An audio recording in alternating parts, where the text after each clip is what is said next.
So, those who don't know who I am, my name is Jaden, and I like to do reviews on anime, video games, all sorts of stuff.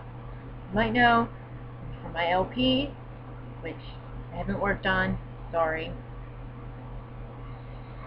I got a new computer, all that stuff is on hold right now. But in the interim, I've decided to do, I got a new computer, I have a webcam now, I've decided that I would do some reviews. Reviews of what? I don't know. This review is about an anime called Papa Took in the Dark. It's a BL series.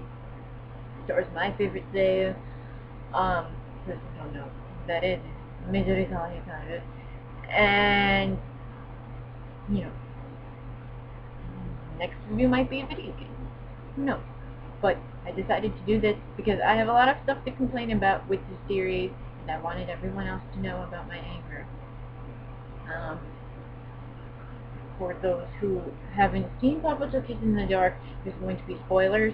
So, if you'd rather not be spoiled and would rather watch it first, you can click the links down there, and it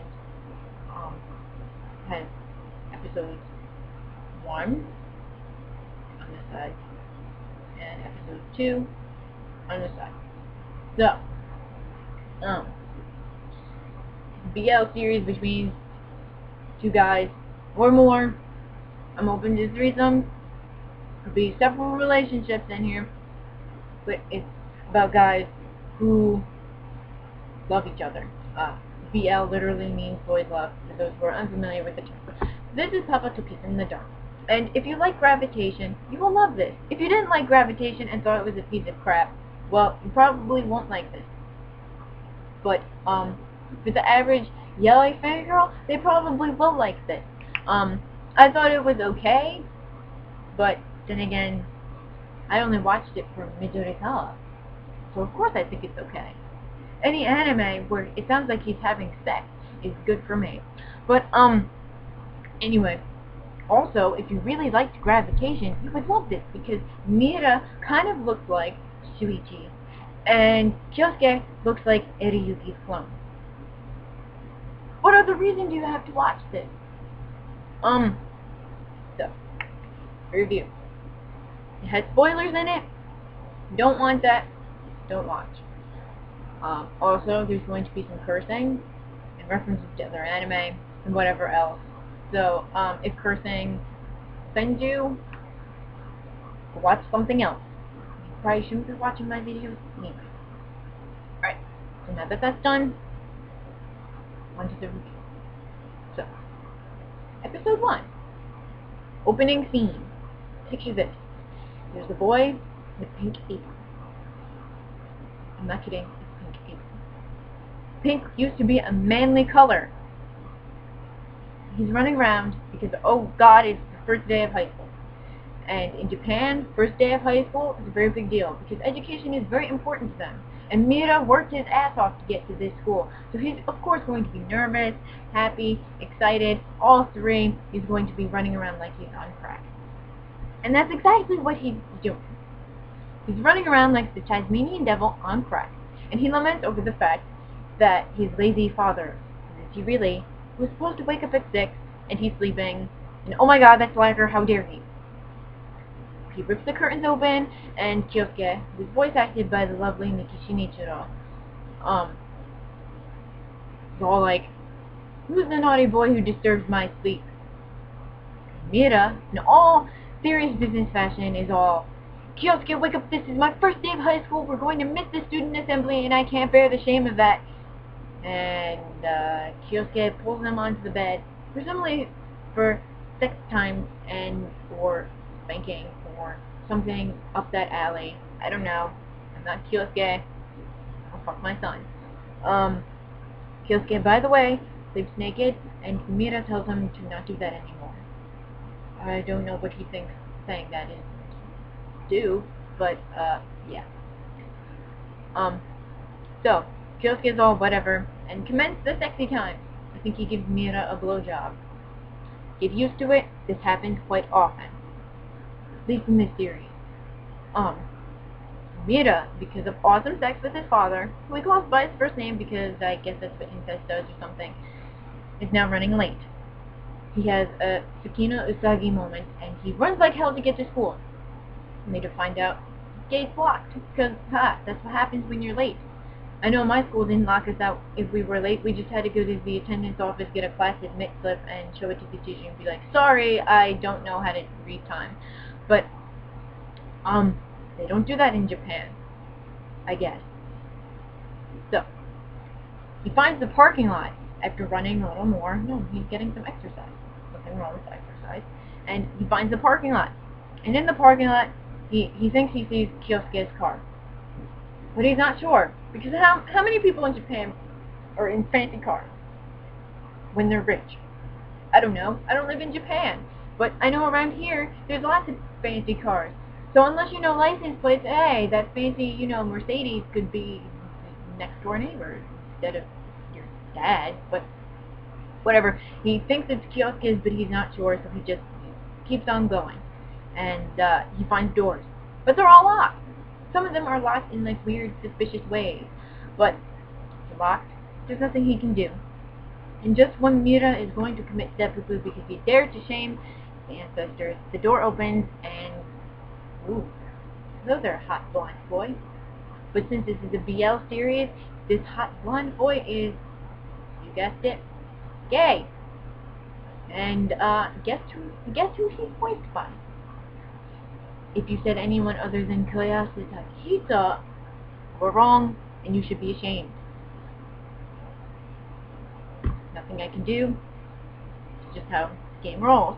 So anyway, this boy happens to be the president of the student council, whatever, and he's all, are you lost, new freshman? And Mira's all, well, yeah, help me.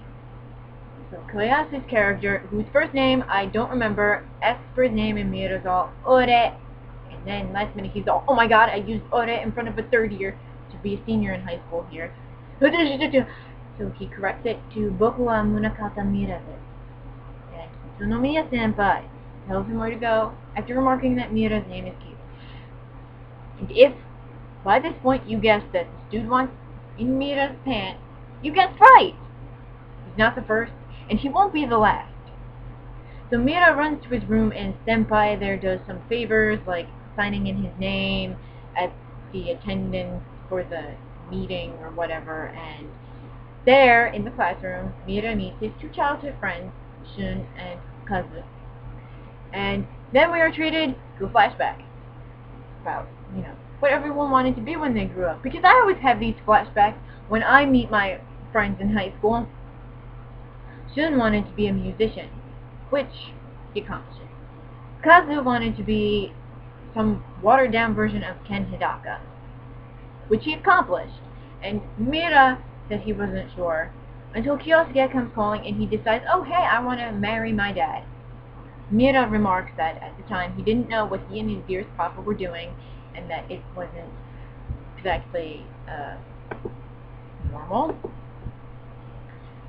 So, Mira is a cute kid who was absolutely adorable as a kid. I'll let that slide for now.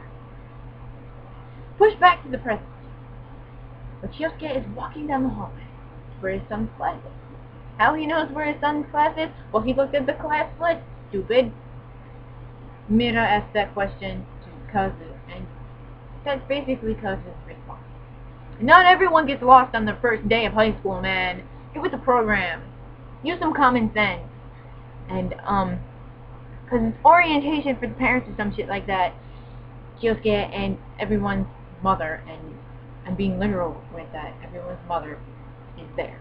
And they're fangirling like 10-year-olds at a Green Day concert who desperately want Billy Joe to pick them to play Longview or Knowledge or 2000 like way. And it's all because he's a famous actor. Oh, well that's great. Where's the bodyguard pushing these people away?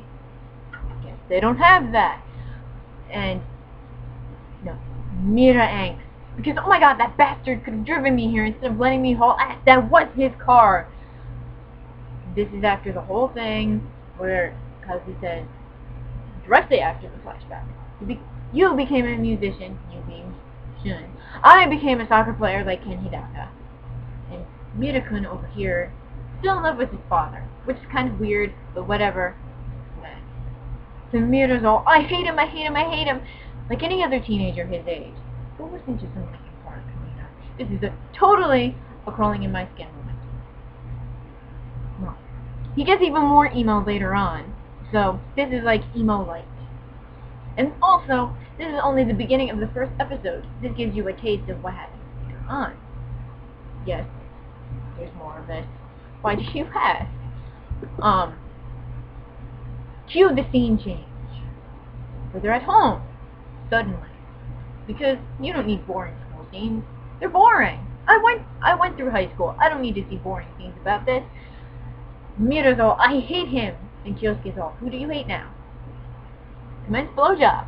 Or something. Right there on the couch. And Mira kind of fights him, but he kind of gives up because he's the uke. What else is he gonna do? Fight? That's not what an uke does. But then the phone rings. God, don't you hate it when that happens? Well, I don't, because it never happens to me, but again, I've never gotten a blowjob in a BL series, so fuck do I know. Throughout the phone conversation with some lady, he promises to meet her somewhere, I think a hotel. He's practically fucking Mira, so he tries to pay him back by licking his ears, because that's totally, you know, you're being practically fucked, so you're gonna lick someone's ear to get them to stop. Yeah, okay, whatever. And Kyosuke moans, and the other person on the line is probably going, oh, what the fuck are you doing? And he's all, oh, I'm not having sex. Kyosuke ends the conversation, says, oh, I should shower before my date tonight, but first I need to punish you for being a bad boy. And I will teach you why they say, as adults do it. Cue raunchy sex. Cue me yelling, duh, stop! Because, damn it, Ninja sounds like he's having sex. Which is great, because that means that, oh, this is great acting, but I'm getting mental images, and that's all, like, scene change to the next day. Thanks, Matt. Mira opens the door and sees Kazu. He goes, morning, Kazu, before practically passing out. Yeah. In case you didn't know, he was exhausted from sex. Check that off the list. They're walking. He's thinking about, oh, the raunchy sex. And he runs into a tree. Which, Utsunomiya Senpai sees, laughs, and then goes, ha ha, dumbass! Well, no, he doesn't do that. He goes, good morning, my lost kitten. Never mind that Mira's not one of the kittens. He's on the other team with the supernatural powers. And, oh no, wait, that's the wrong anime. But anyway, Kazu's all, no, he's mine! And Mira, who I expect is probably brain damaged from all the raunchy sex he and Kyosuke participate in, doesn't get it. Meanwhile, I can see all this happening from a mile away, and I know where this is going. But I'm not going to tell you because, well, that ruins all the fun. Cut to the school! Mira pulls out this crumpled piece of paper, and he goes, oh shit, I was supposed to give this to Kyosuke because he needs a copy of the family register from the prefectural office where the permanent residence is. But oh no, that's in the next town! So he grabs Kazu, like Kazu has a choice, and runs off because this just can't wait. It's more important than his stupid soccer because sports don't matter anyway. Not when this has to do with school. Even though he has a day to do it. I mean, who the fuck gets all flustered over that? Priorities, Mira, what are they? Kyosuke? Cooking? Cleaning? Emoing? Homework? What kind of Japanese boy are you? So Mira laments the 300 yen he had to spend to get a family name seal so he could sign the stupid register or whatever.